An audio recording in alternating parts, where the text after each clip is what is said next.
Israel का हर आदमी, हर नागरिक जिसको आप कह रहे हैं मासूम, मैं ये कहना चाहता हूँ कि अगर वो मासूम होते तो एक स्टैंड के तहत, मतलब एक राजनीतिक पॉइंट के तहत आप जाकर के दुनिया में से कहीं से भी आकर के इसराइल में बसा ले रहे हो लोगों को, ये क्या कर रहे हो आप? नहीं, पर ये आपको भी मालूम है, बड़ा पुराना मसला है ये। इतिहास में जब हम जाते हैं तो वहाँ पर तो ये लिखा हुआ है कि यहाँ पर पहले यहूदियों की हुकूमत थी, यहाँ पर इनका ये सब कुछ यहाँ पे ये था, ईसा मसीह को मानने वाले लोग थे। उसके बाद में वहाँ पर जो है कहीं ना कहीं जब इस्लाम पूरी दुनिया में अपना परचम बुलंद कर रहा था, उस वक्त वहाँ पर इजराइल में आया और वहाँ पर भी ये मस्जिद बनाई। देखिए, सबसे पहले इस धरती पर आदम अलैहिस्सलाम आए, उससे पहले कोई नहीं आया। उससे पहले कोई नहीं आया? कोई नहीं आया। आदम अलैहिस्सलाम आए और आदम अलैहिस्सलाम मुसलमान थे, ये आपको समझना पड़ेगा। और दुनिया में जितने भी लोग हैं सब आदम की औलाद हैं। तो पहले इस्लाम आया या कोई और आया? आप ही बताइए। दुनिया की सबसे पुरानी भाषा कौन सी है? सबसे पुरानी भाषा अरबी। अरबी भाषा है। अरबी। लेकिन गूगल में तो कहता है संस्कृत भाषा सबसे पुरानी। गूगल अगर कहेगा कि मैं हजरत गूगल हो गया हूँ तो आप मान लेंगे क्या? मतलब गूगल भी झूठ कह रहा है? अरे यार, कैसी बात कर रहे हैं आप? गूगल पे तो वो जो आप डालेंगे वही ना शो करेगा। आपको आपने भी देखा होगा, अभी एक वॉर छिड़ी है फिलिस्तीन और इजराइल के बीच में। क्या लग रहा है, हम किस तरफ हैं? देखिए, फ़लस्तीन का सपोर्ट करना चाहिए।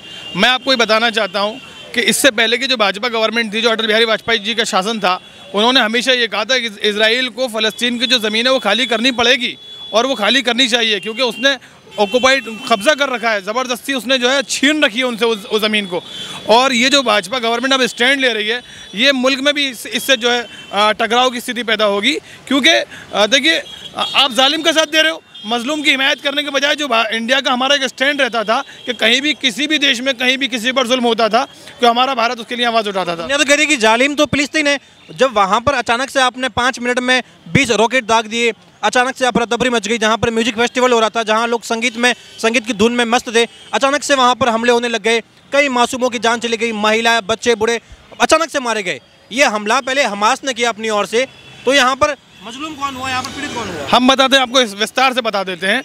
इसराइल का अगर एक आदमी चाकू से हमास का मार देता था ना, तो वो 20 बम गिरा दिया करता था गजा में जाकर के। तब किसी को नहीं लगता था, कोई मीडिया नहीं चिल्लाता था कि साहब ऐसा हो रहा है। 19 साल के एक नौजवान को जाकर के आप मार दोगे और ये सोचोगे कि आपके खिलाफ कोई रिटेलिएट नहीं करेगा। क्यों नहीं करेगा भाई? आप जब करोगे तो कोई दूसरा नहीं करेगा। आप कह रहे हो कि सेल्फ डिफेंस में हम कर रहे हैं, तो वो सेल्फ डिफेंस में नहीं कर रहे, आप उनकी जगहें छीन ले रहे हो। जब चाहे बिल्डोजर चला दे रहे हो, जिसको चाहे नेस्तो नाबूद कर दे रहे हो, ऐसा नहीं चलेगा। तो कह रहे कि आतंकवादी संगठन ने पूरा का पूरा ये हमास और ये अचानक से आतंकवादी हमला कर लिया। इंडियन मीडिया चाहे जिसको आतंकवादी संगठन घोषित कर दे, वो हो जाएगा भाई। एक आदमी अपनी ज़मीन बचा रहा है, अपना घर बचा रहा है, अपने लोगों की सेफ्टी के लिए लड़ रहा है, वो आतंकवादी हो सकता है? ये गलत स्टैंड है और ये गलत बात है, ऐसा नहीं करना चाहिए। आप चैनलों पर जाकर के चाहे जिसको आतंकवादी घोषित कर देंगे, चाहे जिसको पॉलिटिकल घोषित कर देंगे।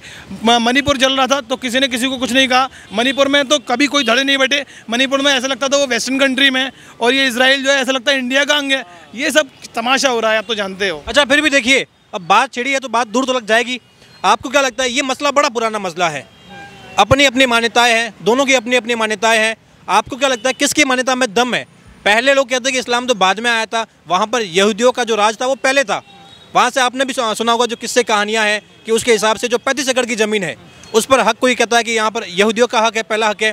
इस्लाम बाद में आया और इस्लाम ने बाद में उसको नेस्तनाबूद किया, वहाँ पर अपनी मस्जिद बनाई और ये कहा कि अगर जो 3 सबसे इमारतें हैं, जो 3 पवित्र जगह हैं, आपको पता होगा, एक तो आपका हो गया, ये जो 3 चीज़ें हैं। I know very well all points. देखिए, मैं आपको बताना चाहता हूँ कि वो यहूदियों का कभी भी नहीं था, वो हमारा था और क़िबला अव्वल है। पहला हमारा क़िबला अव्वल वो है, बाद में दूसरा है, समझ रहे हैं आप? नहीं, और वो हमारे लिए पवित्र प्लेस है, मक्का, मदीना और फ़िलिस्तीन। क़िबला अव्वल, क़िबला अव्वल उसको हम बोलते हैं। और देखिए, मैं आपको एक बात और बता देना चाहता हूँ कि उन्होंने तो अपने नबी को भी नहीं माना।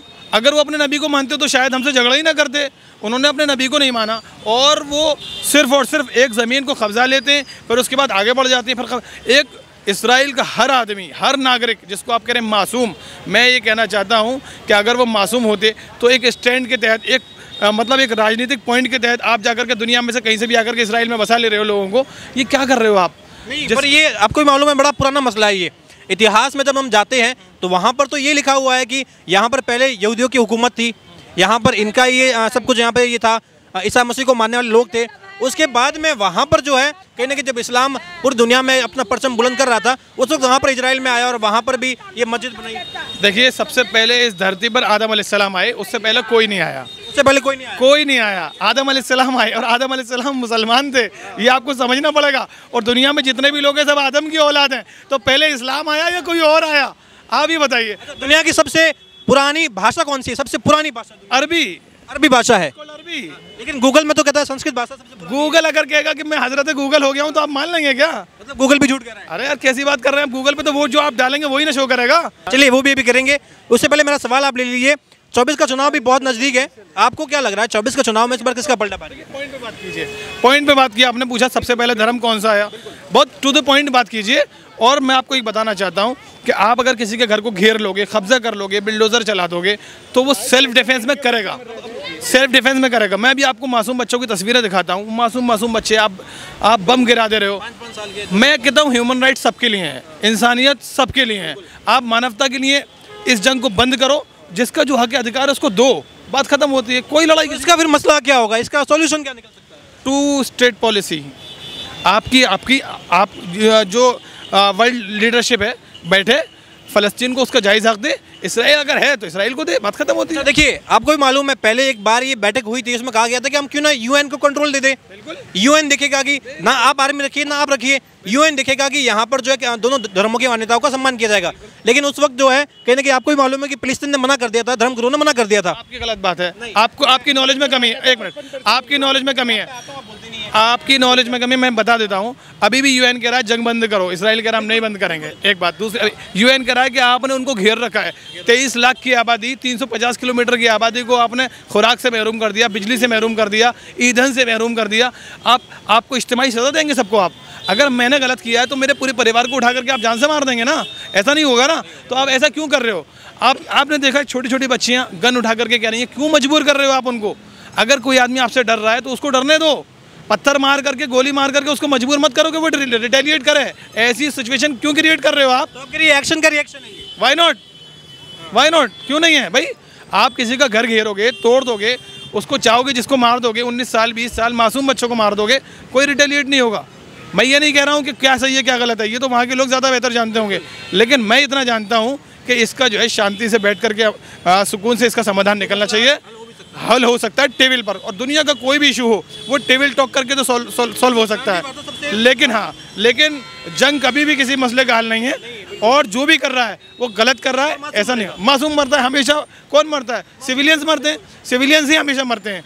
तो जो करते हैं वो तो नहीं मरते हैं। इन बच्चों को ये तक नहीं मालूम है कि वो अभी होश संभाला नहीं है, वो आज आपने भी देखा कि कैद में है, उन्हें भूखा मारा जा रहा है, तो ये मासूम कहीं ना कहीं फंस जाता है, बाकी चीज़ें चलती रहती है। दूसरा मैं ये भी कहना चाहता हूँ कि कुछ इंडियन चैनल्स, मैं आपके चैनल के माध्यम से ये भी कहना चाहूँगा कि आपको भी देखिए रिपोर्टिंग वो करनी चाहिए जो फैक्ट पर मबनी हो। ये नहीं होना चाहिए कि आप पक्षपात करें, एक को टेररिस्ट घोषित कर दें और एक को जो है शांति दूत बना दें। ये सब मुनासिब नहीं है। बेहतर तो ये कि जो फैक्ट हो वही दिखाना चाहिए। तो क्या लग रहा है, चलिए ये तो हो गई उनकी बात, अब यहाँ बात करते हैं। लोकसभा चुनाव भी बिल्कुल बच चुका है, गठबंधन दोनों और 38 दलों का भी है, 28 दलों का भी है। आपने कहा कि राहुल गांधी बड़े एक्टिव हो गए, पॉलिटिकली मैच्योर भी हो गए, तो लग रहा है कि प्रधानमंत्री बन जाएंगे, क्योंकि विपक्ष का जो गठबंधन है वहाँ आपस में कहने की खेमेबाजी है। पंजाब में आम आदमी पार्टी कार्रवाई कर रही है, कांग्रेस के सुखपाल सिंह खेरा को अरेस्ट कर लिया। बंगाल में आपने देखा तो वहाँ टीएमसी बनाम कांग्रेस चल रहा है। तो ये प्रधानमंत्री तो मसला इनका सोल्व नहीं हो पाएगा। ये प्रधानमंत्री का इशू तो बात का इशू है।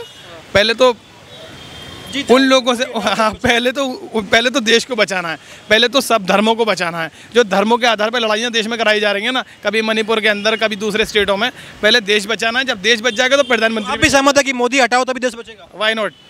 ऐसा क्यों? 9 साल हो गए भाजपा के, आपको लग रहा है कि कोई तरक्की नहीं हुई है क्या? देखिए मैं आपको बताऊं, सिवाय चंद चीज़ों के, सिवाय महंगाई चरम सीमा पर पहुंच गई है, और बहुत सारे इश्यूज़ हैं। मैं क्या बताऊं, धर्म के आधार पर आज मतलब ये भी नहीं रहा है कि मैं इनको टच करूंगा तो ये बर्दाश्त करेंगे। आज ये हो गया है, छोटी छोटी कंडीशन, नाम पूछ करके लिंचिंग कर दी जाती है। और कैसा देश बनाएंगे आप?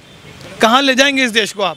ये वो देश था जो सोने की चिड़िया कहलाता था, ये वो देश था जो गंगा जमुनी तहजीब का गहवारा कहलाता था, ये वो देश था जहाँ सारे धर्मों का सम्मान की चिड़िया थी, पर उसको लूटा गया ना, कई बार लूटा गया इसको। अब ये तो विदेशी आक्रमणकारी अगर आ रहे हैं तो उनको रोकना है ना, देश तो बचाओ ना, देश के लोगों को तो सेफ रखो। जब आप देश को तोड़ोगे, देश के लोगों में बंटवारा करोगे, तो जाहिर सी बात है विदेशी आक्रमणकारी फिर दोबारा आएंगे, वो दोबारा हमला करेंगे। उसमें अमेरिका हो, ब्रिटेन हो, या कोई और कंट्री हो। मैं कहता हूँ देखिए, देश के अंदर जितने भी लोग हैं, जितने भी धर्मों के लोग हैं, सबको यूनाइट होकर के, अगर चाइना लड़ रहा है तो बॉर्डर पे जाने के लिए सबको जान देने के तैयार। पाकिस्तान कोई हो A to Z, हम जो है उसकी ईंट से ईंट बजाने का दम रखें। हाँ, राष्ट्र सर्वोपरि है, राष्ट्र सबसे ऊपर होना चाहिए। अच्छा, राहुल गांधी, आपको मालूम होगा जब देश में G20 हो रहा था, राहुल गांधी विदेश यात्रा पर थे, वहाँ पर ये बयान देते हैं कि मोदी के राज में मुसलमान अंडर अटैक है, आप सहमत है इस बात से? हाँ, क्यों नहीं है, अंडर अटैक है। बिल्कुल है, हर जगह है, कहीं भी महफूज नहीं है। मैं अलीगढ़ जा रहा हूँ, मुझे नहीं लगता है कि मैं ठीक ठाक पहुँच पाऊँगा। ऐसा क्यों? आपको नहीं मालूम है? सीरियसली बिल्कुल सीरियसली बोल रहा हूँ। लिंचिंग कर दी जा रही है, ट्रेन में नाम पूछ करके पुलिस मार दे रही है, आप किसका नाम लेंगे? लोग, बम्बई ट्रेन जा रही है, आप नाम पूछ करके मार दे रहे हो, दाढ़ी देख करके मार दे रहे हो। तो बदलाव होने जा रहा है अभी 24 को चुनाव। बदलाव होना चाहिए, देश तभी सेफ रहेगा, वरना ये धर्म के आधार पर जो लड़ाई है ना, ये कहीं और पहुंचेगी।